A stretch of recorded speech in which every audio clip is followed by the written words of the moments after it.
Hi friends, good morning. आज आपका हिंदी में हम एक टॉपिक उठाए हैं, बहुत इंपॉर्टेंट होता है। एग्जाम में अच्छा खासा नंबर पूछा जाता है और गलत हो जाता है हमसे ना, जानते रहते हैं, कंफ्यूजन में गलत हो जाता है कौन सा किस में जाएगा ना। टॉपिक आज का होगा अल्प प्राण, महाप्राण एवं पर्णों के उच्चारण स्थान, यानी अल्प प्राण, महाप्राण एवं वर्णों के उच्चारण स्थान। देखिए इसको आप,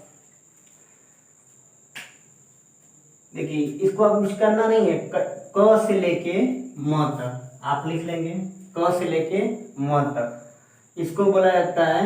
इसको मान लीजिए एक लिख दीजिए ऊपर ना, फिर इधर आ जाइए। पहले इस वर्ग को बोला जाता है क वर्ग। क वर्ग के जो वर्ण होते हैं वो किसमें आता है? कंठ में। कंठ, तालु, मूर्धा, दंत, ओष्ठ।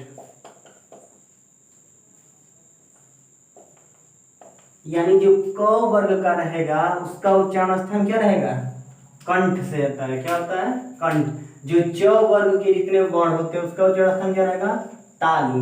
और ये ट वर्ग का उच्चारण स्थान क्या रहेगा? मूर्धा। और त वर्ग का दंत, और प वर्ग का ओष्ठ। प वर्ग से तात्पर्य उसके ठीक सामने का है। त वर्ग के सामने यानी त से शुरू होता है ना, देखिए ठीक सामने इसके। अब बात ये आती है, इसको बोला भी जाता है ना, क से लेके म तक इसको बोला जाता है स्पर्शी व्यंजन। क्या बोला जाता है? स्पर्शी। स्पर्शी व्यंजन कितने वर्ड होते हैं? 25। आप काउंट करेंगे, देखिए 1 2 3 4 5, 1 2 3 4 5, यानी 5 इधर 5 ऐसे मल्टीप्लाई करेंगे तो कितना होगा? 25। यानी स्पर्शी व्यंजन में वर्णों की संख्या कितनी होगी? 25। एक क्वेश्चन तो ये पूछ देता है कि स्पर्शी व्यंजन में वर्णों की संख्या कितनी होगी? 25। और क से म तक को बोला क्या जाता है? स्पर्शी व्यंजन। ठीक है। अब इधर आइए, अगर आपसे क्वेश्चन पूछता है कि क वर्ग का उच्चारण स्थान क्या होगा, तो आप बताएंगे कंठ, यानी क ख ग घ अंगा, इसका सबका उच्चारण स्थान क्या होगा? कंठ। ठीक है ना। ये तालु, च वाला वर्ग होगा, ट त प। अब यहाँ पे आ जाइएगा, ये जो पांचवा होता है, पांचवा वर्ड अंगा, इया, ड़, न, म, इसको बोला जाता है अनुनासिक। क्या बोला जाता है? अनुनासिक। मान लीजिए आपके एग्जाम में पूछ दिया कि इया का उच्चारण स्थान क्या है, इया का उच्चारण स्थान, और आपके ऑप्शन में दिया है अनुनासिक, अनुनासिक, फिर दिया है तालु अनुनासिक, तालु अनुनासिक, तालु अनुनासिक, फिर दिया है मूर्धा, दंत, ओष्ठ। तो आप जो है इया को ये मत देखिएगा कि अनुनासिक है तो अनुनासिक पर टिक कर देंगे। आपके ऑप्शन में ये देखिएगा कि कहीं तालु अनुनासिक तो नहीं। ऑप्शन में देखिए यहाँ पे तालु अनुनासिक है, यानी तालु अनुनासिक जो होगा ये बेटर ऑप्शन होगा। और हमेशा एग्जाम में बेटर ऑप्शन पूछता है, यानी एग्जामिनर बेटर ऑप्शन मानता है ना, हमेशा बेटर ऑप्शन सही होगा। कभी कभी क्या होता है, लोग जल्दीबाजी में सही कर दे यार अनुनासिक, और नहीं तो फिर कोर्ट में चले जाएंगे, केस भी कर देते हैं। ऐसे लोग भर्ती फंसाते हैं ना, सारी भर्तियां कोर्ट में फंसा देंगे, भले वो क्वेश्चन गलत ही क्यों ना हो, अरे आंसर वो गलत टिक करके क्यों ना आए हो ना। जो आयोग का जो क्वेश्चन बना रहे हैं वो पागल थोड़ी ना है, वो ये देखते हैं ना कि आप बेस्ट ऑप्शन चूज करते हैं कि नहीं, बेस्ट ऑप्शन। तो अगर पूछा इया का उच्चारण स्थान, तो आपके एग्जाम में दिया है अनुनासिक, तो आप चेक करिएगा, वहीं तुरंत टिक मत कर दीजिएगा यार अनुनासिक है टिक कर देना, नहीं। आप देखेंगे तालु अनुनासिक दिया, यानी इया का उच्चारण स्थान देखिए किसमें है? तालु। क्योंकि इया किस वर्ग में आता है? च वर्ग में, और च वर्ग के जो वर्ड होंगे वो किसमें आते हैं? तालु में। तो यानी तालु अनुनासिक होगा। और उसी तरह पूछा न का उच्चारण स्थान क्या होगा, तो आप क्या बताएंगे? दंत अनुनासिक। अगर आपके ऑप्शन में, अगर मान लीजिए इया का पूछा है और आपके ऑप्शन में तालु अनुनासिक नहीं दिया है, अनुनासिक दिया मूर्धा दंत ओष्ठ दिया है ना, अनुनासिक मूर्धा दंत ओष्ठ, तो आप टिक करेंगे क्या? अनुनासिक। क्यों? क्योंकि अनुनासिक बेटर ऑप्शन है। क्या है? अनुनासिक। अब यहाँ पे अगर मान लीजिए दे दिए अनुनासिक मूर्धा दंत और यहाँ पे दिया है तालु, तो भी अनुनासिक टिक करेंगे। लेकिन अनुनासिक तालु दिया है या तालु अनुनासिक, तो वो बेटर ऑप्शन होगा ना। हमेशा बेटर ऑप्शन पे ध्यान दीजिएगा। और अनुनासिक में कितने वर्ड आते हैं? 5, याद रखिएगा। ई, अंगा, इया, ड़, न, म। कितने वर्ड आते हैं? 5। अब देखिए वर्णों का उच्चारण स्थान तो हो गया। क वर्ग कंठ कहलाएगा, च वर्ग तालु, ट वर्ग मूर्धा, त वर्ग दंत और प वर्ग ओष्ठ। प वर्ग ओष्ठ क्या कहलाएगा? ओष्ठ।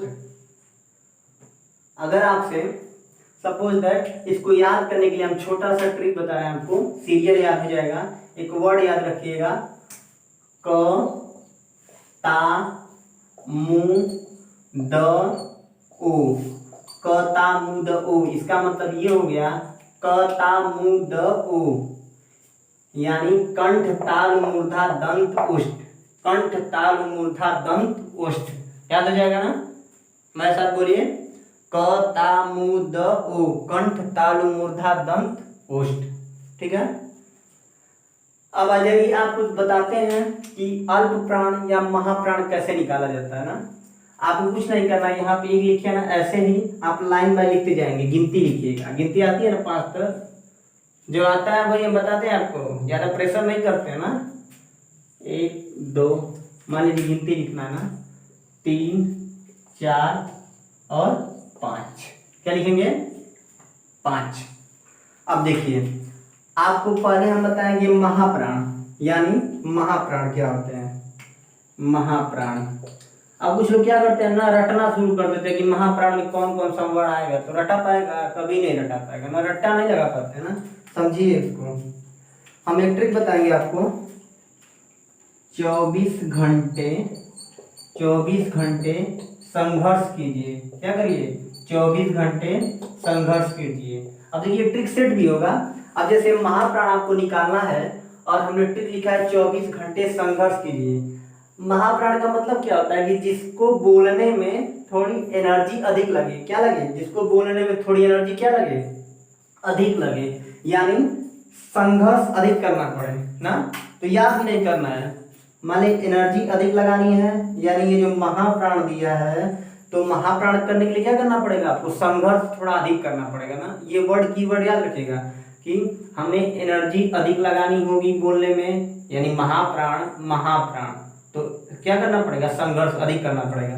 तो याद रखिएगा 24 घंटे संघर्ष कीजिए। अब आ जाइए 24 से मतलब क्या यहाँ पे है, देखिए ये दूसरा के पूरा कलम का वर्ण जो होगा, ये दूसरा और ये चौथा, दूसरा और चौथा, तो जितने वर्ड होंगे वो किस में आएंगे? महाप्राण में आएंगे ना। तो देखिए कितने वर्ड है? 1 2 3 4 5, सॉरी 1 2 3 4 5, ये 5 हो जाएगा। फिर आ जाइए 24 घंटे बोला हूँ, ये दूसरा कलम ये चौथा कलम, फिर चौथे में आ जाइए 1 2 3 4 5, यहाँ पे लिखेंगे 5, हो जाएगा। अब आपसे बोल रहे हैं संघर्ष, तो आप पढ़े होंगे कि संघर्षी व्यंजन किसको कहते हैं ना, मैं बता दे रहा हूँ, नहीं भी जानते होंगे। तो संघर्षी या उष्म व्यंजन बोला जाता है, संघर्षी या उष्म व्यंजन। तीनों स, ध्यान दीजिएगा, तीनों स और ह, तीनों स और ह। तीनों स का मतलब ये स, छोटा स, मूर्धन्य स, बड़ा स और ह, तीनों स और ह। ये 5 5 और 1 2 3 4, यानी यहाँ पे 4 जोड़ देंगे आप, ये 10 4 14। अब देखिए अगर आपसे एग्जाम में पूछता है कि महाप्राण में वर्णों की संख्या कितनी है, तो आप क्या बताएंगे? 14। अगर आपसे कभी कभी क्या पूछता है ना, जैसे पूछ देगा कि ठ किस में आता है, महाप्राण में कि अल्प प्राण में, तो आप रटेंगे ना कि यार ख छ ठ थ फ है, घ झ ढ ध भ है, तो भूल जाएंगे। क्या करेंगे? भूल जाएंगे ना। और ऐसे याद कर लेंगे तो नहीं भूलेगा। 24 घंटे संघर्ष कीजिए, तो ऐसे एक क से लेके म तक लिख देंगे, तुरंत निकल जाएगा। यानी ख छ ठ थ फ, ये जितने वर्ण हैं ये सब महाप्राण में आएंगे। घ झ ढ ध भ, यानी ये 5 और 5 10, और संघर्षी व्यंजन यानी तीनों स और ह, यानी महाप्राण में वर्णों की संख्या कितनी हो गई? 14। महाप्राण आप नोट कर लीजिएगा, नोट कर लीजिए। अब बताएंगे आपको अल्प प्राण। क्या बताएंगे? अल्प प्राण, इसको नोट कर लीजिएगा। अल्प प्राण। क्या बताना है अब आपको? अल्प प्राण है ना। अब देखिए 24 तो आप लिख चुके हैं, 24 क्या लिख चुके हैं? लिख चुके हैं ना महाप्राण में, यानी 24 कहने का मेरा मतलब ये है कि आप महाप्राण में इसको यूज कर चुके हैं। क्या कर चुके हैं? यूज हो गया है। और जिसका यूज हो जाता है उसको बार बार यूज नहीं करना चाहिए ना यहाँ पे यूज नहीं करना आपको। अब देखिए अल्प प्राण। अब देखिए कंफ्यूज मत होइएगा कि 24 घंटे संघर्ष कीजिए सर अल्प प्राण में होगा कि महाप्राण। उसमें महाप्राण लिखा है ऑलरेडी, तो महाप्राण में संघर्ष थोड़ा अधिक करना पड़ेगा, यानी संघर्ष वाला जो वर्ड है यानी शब्द है, ट्रिक जो है वो उसमें आएगा। किसमें आएगा? महाप्राण में। और अल्प प्राण में जब 24 हो गया तो देखिए यहाँ पे लिखा 1 3 5, यानी अल्प प्राण में 1 3 5। इसको कर सकते हैं एक साथ 135 य र ल व। इसको क्या बोला जाता है? 135 अंतस्थ व्यंजन, अंतस्थ व्यंजन। क्या कहेंगे? 135 ट्रिक याद रखिएगा, 135 अंतस्थ व्यंजन। एक अल्प प्राण का ट्रिक होगा 135 अंतस्थ व्यंजन। अब आ जाइए 135 का मतलब क्या है?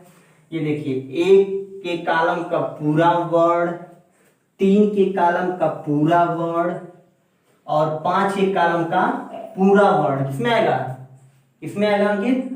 अल्प प्राण में आएगा 135। यानी एक में कितने? 1 2 3 4 5, 5 और 3 में कितने हैं? 5 हैं, 5 और 5 में कितने हैं? 5 हैं।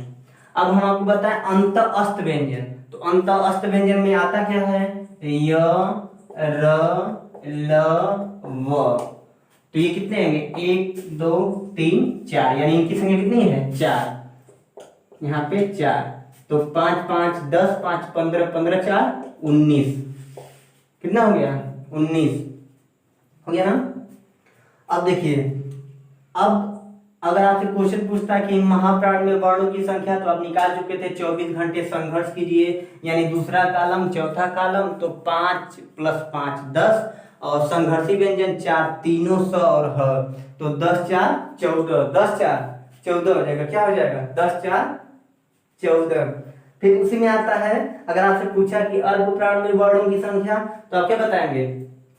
क्या बताएंगे? जोड़ेंगे ना। 24 तो उसमें हो चुका है, यानी 24 खत्म हो गया तो 1 3 5 बचा, तो 1 का पांचों वर्ड और 3 का पांचों वर्ड और 5 का पांचों वर्ड, यानी 5 + 5 + 5 15 और अंतस्थ व्यंजन। ये ट्रिक है अल्प प्राण का 135 अंतस्थ व्यंजन। अंतस्थ में क्या आता है? य र ल व। यानी अल्प प्राण में कितनी संख्या हो गई? 19। अब यहाँ पे आप चेक भी कर सकते हैं ना, जैसे व्यंजन कितने होते हैं? व्यंजन कितने होते हैं? 33। कितने होते हैं? 33। तो आपने अभी निकाला था कि महाप्राण में वर्णों की संख्या कितनी है? 14। अल्प प्राण में वर्णों की संख्या कितनी है? क्या निकाले हैं? 19। अब इसको ऐड करेंगे तो कितना होगा? इसको ऐड करिए, 9 4 9 13। कितना होगा? 13। 1 1 2 और 1 हाथ सीधे 3। और आप जानते हैं व्यंजन की संख्या कितनी है? 33। यहाँ से आप चेक कर सकते हैं कि आपका क्या है? पूरा का पूरा सही है ना। चेक कर सकते हैं कि आपने सही निकाला है कि नहीं। अब देखिए एग्जाम में आपको इससे प्रॉब्लम नहीं होगी, ये तो पूछ देगा यार बताइए कि जो है कि ज किस में आएगा। अब लगेंगे रटना शुरू कर देंगे यार किस में आएगा किस में आएगा, ऐसा कुछ नहीं ना। और हिंदी का अगर पेपर हो रहा है तो ऐसा असंभव है, हमने तो आज तक नहीं देखा है कोई पेपर जिसमें ये टॉपिक न उठाया हो, वर्ण और ये यानी वर्णों का उच्चारण या अल्प महाप्राण। ऐसा हो ही नहीं सकता कि क्वेश्चन न पूछे, एक जरूर पूछेगा। और आप पढ़े रहते हैं ऐसा नहीं है, सभी लोग जानते हैं, लेकिन गलत कर देते हैं ना। क्यों? क्योंकि रटे रहते हैं, समझे नहीं रहते हैं। और जिस विधि से हम आपको बताए हैं आप अगर देखेंगे तो बिल्कुल याद हो जाएगा, ठीक है ना। एक बार और ध्यान दे दीजिएगा, आपको बताया गया वर्णों के उच्चारण स्थान। आज तो हमने बताया था कि 5 वर्ग होते हैं, क वर्ग, च वर्ग, ट वर्ग, त वर्ग, प वर्ग। देखिए 1 2 3 4 5, इनका उच्चारण स्थान याद करने के लिए ट्रिक बताया था, क ता मु द पो, यानी कंठ तालु मूर्धा दंत ओष्ठ, ठीक है ना। क वर्ग कंठ होगा, च वर्ग तालु होगा, ट वर्ग मूर्धा, त वर्ग दंत और प वर्ग ओष्ठ। और वो जो पांचवा वर्ड होता है उसको क्या बोला जाता है? अनुनासिक। ठीक है ना। उसमें आपको बताया था कि अगर इया पूछ दिया उच्चारण स्थान तो आपने अगर तालु दिया है, अनुनासिक दिया है, मूर्धा दिया है तो आप क्या टिक करेंगे? अनुनासिक। क्यों? क्योंकि अनुनासिक बोला जाता है। लेकिन अगर ऑप्शन में ताल अनुनासिक है तो ताल अनुनासिक टिक करिएगा।